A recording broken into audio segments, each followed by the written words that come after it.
Hello once again, dear friends. Welcome back to my YouTube channel MTech and one of my videos.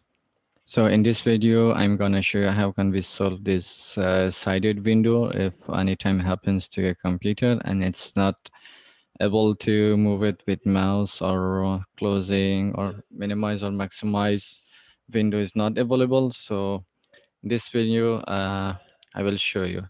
So you're coming the right place. So before starting that, please do not forget to subscribe my YouTube channel, share it with your friends, and if you have question, you can write down on the comments. I will try to make a video tutorial for that. So friends, let's come to the point. Okay, whenever it happens like this, okay, it's easy way. Don't worry. Okay, you can just come to on your taskbar. You can see if it's here or uh, if it's not in your taskbar, you can just right click on your desktop and you can here come to pin to taskbar from here. I already pin it pin to taskbar, my taskbar. If it's not on your desktop too, you can come to start menu and write Google Chrome from here and right click it and you can say pin to taskbar. I already pin it, but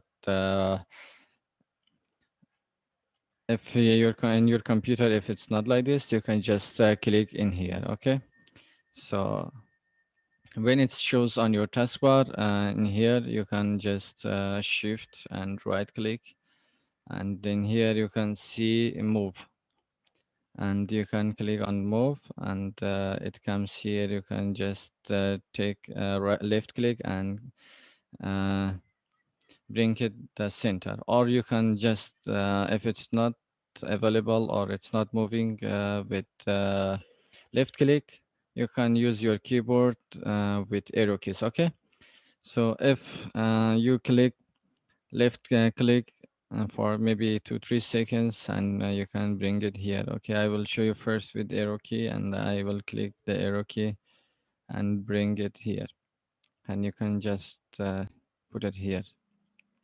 Or if again, if it goes here and it's not uh, coming in the center and you cannot see the minimize, close, or maximize, you can just again come back to taskbar and press shift and right click and move, and from here you can just left click here and bring it here. Okay, that's it. And dear friends, I hope your problem being solved. So at the end, please subscribe and share it with your friends. If it's still not solving, please write down in the comments. So I will read and I will find another solution in your computer. Thank you so much for watching this video. Okay, till next video, goodbye and see you.